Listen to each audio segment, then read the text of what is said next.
Arlo scrambled backward, the vibrating glass shard biting into his palm. Shadow Silas didn't walk. He glided across the grease-slicked floor, his limbs extending like telescoping pipes. The creature's jaw unhinged, revealing a throat that hummed with the sound of 1,000 dead television channels. "Give it back, Arlo," the monster croaked. "The fragment belongs to the signal. You're just a glitch in the recipe." Near the counter, Malia was no longer recording. Her phone lay forgotten on the floor, its screen displaying only a blizzard of white noise.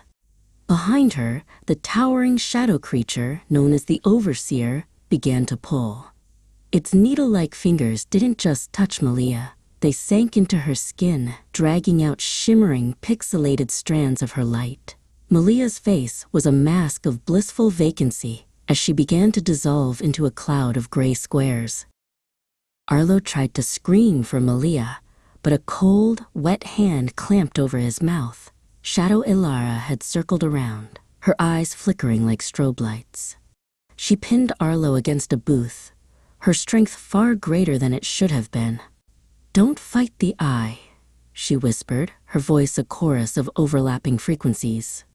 "It's peaceful in the static. No more school, no more fear, just the perfect, unending loop."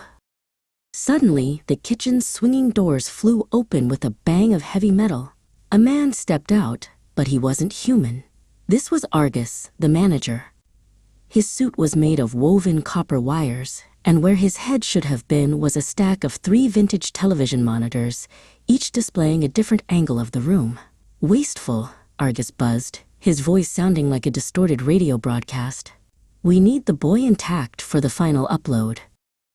Argus raised a hand, and Shadow Silas immediately froze, his body twisting into a submissive, jagged shape. "The signal is weak tonight," Argus said, the monitors on his neck flickering to show graphs of descending data. "The shard contains the original source code, the boy's soul. Without it, the Great Eye cannot blink the world into the new reality. Bring the shard to me, Shadow Silas." Arlo looked down at the shard in his hand.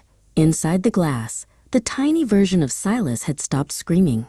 He was pointing upward, toward the digital menu board where the Great Eye watched. "The eye is the lens," Silas's voice echoed in Arlo's mind. "If you break the lens, the projector dies." Arlo realized the shard wasn't just a prison. It was a physical piece of the reality they had stolen. It was the only thing real enough to break the illusion.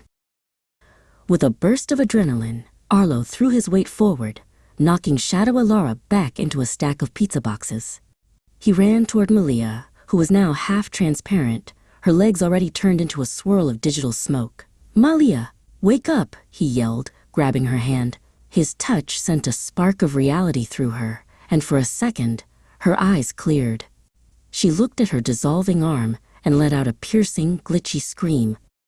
Shadow Ilara snarled, her face peeling back to reveal a void of static. She lunged, her fingers turning into long black blades.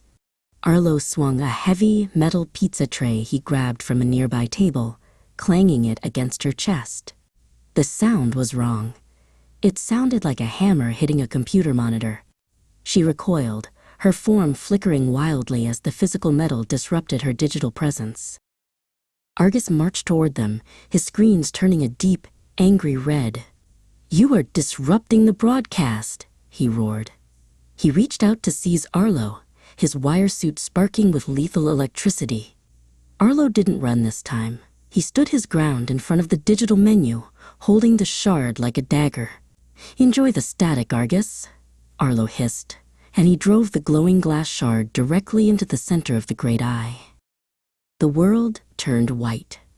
A deafening screech of feedback tore through the shop as the menu board exploded into a million fragments of glass and light.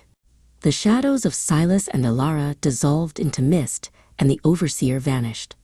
As the smoke cleared, Arlo found himself sitting on the cold, dirty floor of an abandoned, boarded-up building. Malia was shivering beside him, fully human again, and standing in the center of the room, rubbing his head, was the real Silas,